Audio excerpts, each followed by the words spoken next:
السلام عليكم ورحمة الله وبركاته. دمان asxaabteena qaaliga soo dhawaada maanta halkan waxaan ku baranaynaa sida ugu fudud ee website-keena ustaad maanka aad kaga baran karto ama aad kala degi karto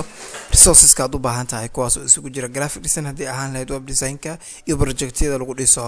JavaScript, Python iyo C# iyo waxyaabahaas oo dhan insha Allah min bidaya ka soo bilaabi doonaa. waxaad sameynaysaa marka hore Chrome-ka aad tagi doontaa, waxaad ku qori doontaa meeshaas UST maanka intaana qori doontaa dabcan inta markaa qortid sage u dirto dabcan xog dhameystiran ku soo saari doona oo waxyaabahan anaga soo dhigno iyo waxyaabahaas oo dhan dabcan waxa ku dhufanaysaa markaa wax ugu horeeya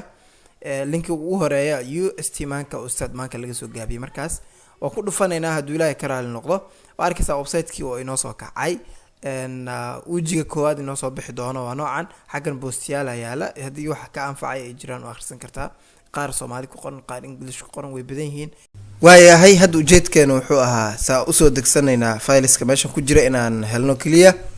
maxay ahayd hadda qaybtan kore oo kale notification iska soo boodaayo waaye saa arkaysid hadda halkan riixdo WhatsApp-ka si toos ah noo soo xiriiri kartaa ama ba contact us page-keena caadiga website-ku u leeyahay tagi kartaa halkaas wixii fariina noogu reeb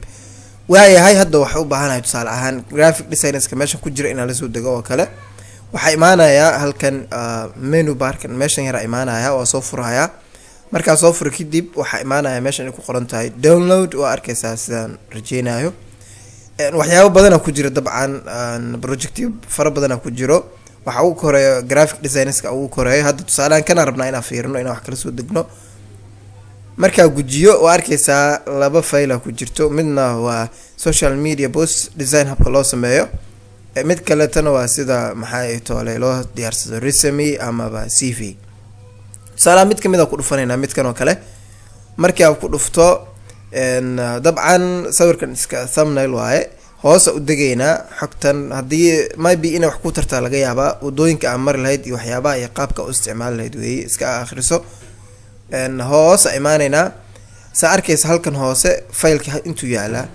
waa kan magaciisa social media post designer la yiraahdaa hadii hadaba meeshan download link-kan hadii aad ku dhufato si automatic uu soo degi doona hadda salaam waa ku dhufanaya ila fiiri wax yar kadib inta ay maxay toole ku soo qabanaya download-ka waa arkaysaa si automatic uu kugu soo degaya marka aad u maasanta insha Allah asxaabteena soo dhawaada mid idinka ilaaway hadii luqadan Ingiriiska ma fahmayna dhahaysaan oo fududahay website-ka qayb oo asaga isturjumayso leeyahay waatan xaggan af Soomaali ka dhiganaysaa isagoo dhan af Soomaali ku wada noqonaa markaas waa arkaysaa si caadi ah oo akhrisan kartaa wixii markaa muhiim ku ah xogtii meesha ka degsan lahayd waatan hadii su'aalo qabtidoo kalena dheeraadna waa kuwan af Soomaali ahaan ayadoo ku qoran tahay marka waa kaas asxaabteeda qaaliga soo dhawaada